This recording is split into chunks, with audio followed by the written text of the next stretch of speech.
Nessa série de vídeo que começaremos agora, vamos analisar algumas situações onde os programas têm ações que vão ser repetidas. Existem especificamente comandos para isso. Dentro da linguagem C, a gente vai analisar o comando for e o while. Esses dois comandos não são só da linguagem for, eles são similares em outras linguagens, Visual Basic, no Java e tantas outras linguagens.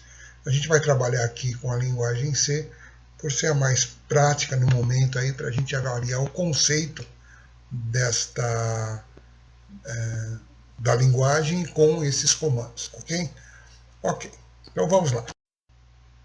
Nós estamos aqui com a tela já do Dev C++, para a gente poder praticar um pouquinho aí o comando for e o comando while. Então vamos ver alguns exemplos aqui. O nosso programa, na verdade, vai entrar aqui entre a linha 6 e a linha 7. Então vamos colocar aqui uma linha em branco. E vamos supor que eu vou fazer um programa muito simples, só para emitir uma mensagem. Então printf e uma mensagem aqui. Vai ser bom dia. Só isso. Então vamos ver. Esse programa, se eu mandar compilar e executar, ele vai mostrar a mensagem ali, bom dia, uma única vez. Tá aqui, ó, bom dia, fez uma vez. Se eu quiser mandar 3 vezes esse bom dia, vou duplicar aqui e vou colar aqui mais uma vez. Então, veja que se eu fizer agora novamente aqui, vou compilar e executar, ele mandou bom dia, bom dia, bom dia, tudo junto, porque eu não me preocupei em mudar de linha. Se eu quiser mudar de linha, basta colocar aqui uma barra ao contrário, e não aqui, aqui no formato aí naquilo que eu vou mostrar, barra N. Se eu colocar aqui um barra N e executar, ele vai mudar de linha, fica mais fácil para a gente entender o que a gente está fazendo. Vamos lá, compilar e executar novamente. Então tem aí, bom dia, bom dia, bom dia. Se eu quiser fazer 6 vezes, tranquilo, né? Só copiar isso daqui. Já tenho 3, com 3 serão 6 vezes. Então vamos lá, mais uma vez. Bom dia, 6 vezes. Bom, lógico que você não vai ficar fazendo um programa aí que vai ficar dando bom dia, mas foi só para ilustrar que quando você quer fazer alguma coisa várias vezes, você tem que dar o comando daquilo que vai fazer várias vezes. Os programas de informática, a grande maioria deles, eles têm rotinas que se repetem. Por exemplo, se você for fazer um programa para folha de pagamento, vai ter que calcular a folha de pagamento. O programa é bastante complexo, porque você, para um determinado funcionário, você vai ter que ver se ele é mensalista, aurista, se ele teve hora extra, se não teve, se ele tem plano de saúde, se ele tem filho, quantos filhos, se são maiores de idade ou não, isso para cálculo de salário família, faixa de imposto de renda, INSS, se ele ultrapassa o teto ou não. Ou seja, são inúmeros fatores aí que determinam a forma de você fazer a folha de pagamento. Ok, você roda o programa, faz a folha de pagamento para um determinado funcionário. O programa não se encerra aí. Você deve repetir o processo para um novo funcionário, e para um outro, até esgotar todos os funcionários da empresa. Então, as rotinas de repetição, os controles de repetição, são fundamentais nos programas comerciais das empresas, da indústria, enfim, são bastante importantes. E você não fica fazendo o programa e repete o programa. Substitua isso daqui por todo o controle da folha de pagamento de um funcionário. Depois você repete tudo de novo para um outro funcionário. Imagina que você tem 1000 funcionários. Aqui é uma única instrução. Se tiver 1000 funcionários de um programa complexo, imagina o tamanho desse programa. A lógica é a mesma, então você manda ficar repetindo esse processo várias vezes. É o que a gente vai analisar agora, fazendo uma pequena mudança. Então eu vou apagar isso aqui que eu fiz, e nós vamos começar aqui com um comando de repetição. A gente vai trabalhar basicamente com dois. O primeiro comando vai ser o for. Então vamos lá. Comando for. Como ele é for, e você abre parênteses, e aqui dentro você vai escrever alguma coisa. Essa alguma coisa é como este comando for vai fazer as repetições. Ele que vai dizer o que você vai repetir e quantas vezes vai repetir. O comando for é um comando usado para repetição baseado numa variável. Você dá o valor inicial e o valor final, ou seja, repita com essa variável indo de tanto até tanto. Então, por exemplo, o for serão 3 parâmetros. Primeiro parâmetro, uma certa variável que você vai usar para controlar a repetição. Aqui eu vou chamar de k.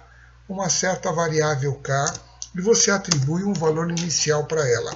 Por exemplo, k vai começar com 1. Segundo parâmetro, cada parâmetro é separado por ponto e vírgula. Segundo parâmetro, você dá o limite até onde vai. Então, por exemplo, se eu quiser fazer aquele programa que vai repetir bom dia 6 vezes, eu vou contar de 1 até 6. Então, enquanto k for menor ou igual a 6. Esse é o segundo parâmetro do comando for.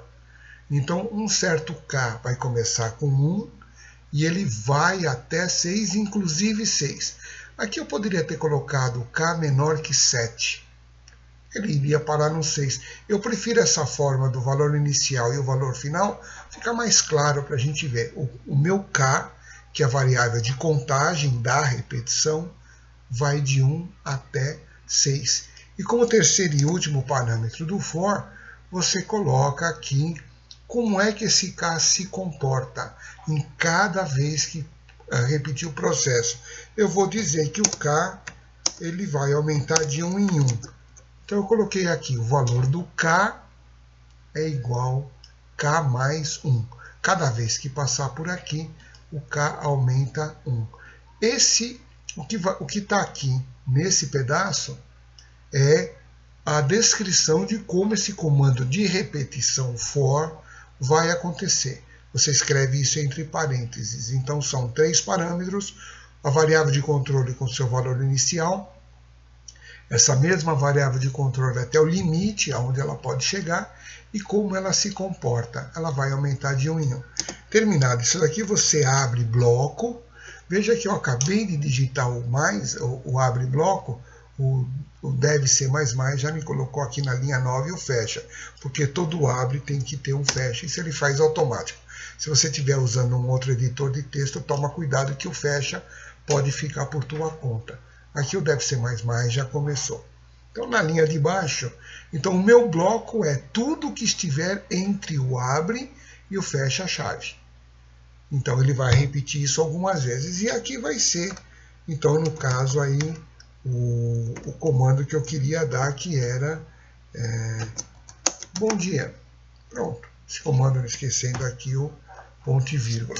Então vamos entender melhor. Aqui eu tenho o comando for, diz que um processo vai se repetir. Quantas vezes ele vai se repetir? Ele vai se repetir com o k indo de 1 até 6. Então é um processo que vai se repetir 6 vezes, contando de 1 em 1. Primeira vez, segunda vez, terceira vez. E o que vai fazer em cada repetição é o que estiver dentro do bloco. No caso, meu bloco aqui é composto por um único comando. É mostrar aí bom dia. Então isso vai ser repetido 6 vezes. Então vamos lá, executar, vamos compilar e executar para ver o resultado. Aqui ele reclamou. Então vamos ver o que aconteceu. Bom, aconteceu aqui, tem uma... Aqui embaixo você vai encontrar alguma explicação por que deu erro. Na verdade, ele está dizendo que undeclared, o k foi undeclared. Ou seja, eu usei o k, mas eu não defini a variável k. Já tinha até deixado uma linha em branco aqui. Nós vamos corrigir isso daqui, tá? O que é isso daqui? Eu tenho que dizer que eu vou usar uma variável, o nome dela é k. Então eu não posso usar uma variável que não tenha sido definida anteriormente. Veja que dentro do for eu dizer que meu k começa com 1. Quem é k? Tenho que definir antes. Então k está aqui, é uma variável inteira que começa com... As variáveis para o comando for são variáveis inteiras, tá ok? Então vamos lá, vamos compilar e executar mais uma vez. Ok, bom dia, bom dia, bom dia, bom dia, 6 vezes, tudo na mesma linha. Mais uma vez, ficou tudo junto porque eu não mandei mudar de linha de um para o outro. Vamos corrigir isso daqui. Barra ao contrário, aqui. Barra ao contrário, N. Isso vai mudar de linha em cada execução. Vamos lá. Ok, bom dia, bom dia, bom dia, 6 vezes. E se eu quiser 10 vezes? Agora é fácil. É só dizer que meu K vai até 10. Então, mais uma vez, compilar e executar. Está aí, 10 vezes. Se eu quiser 100 vezes, é um exagero, mas vamos lá. É só compilar e executar. E ele vai 100 vezes aqui. Bom, eu não vou contar quantas vezes, eu acredito que tem 100 vezes aqui. Bom dia até o final. Ok, a gente termina aqui nesse momento essa parte, depois a gente vai dar continuidade no próximo vídeo.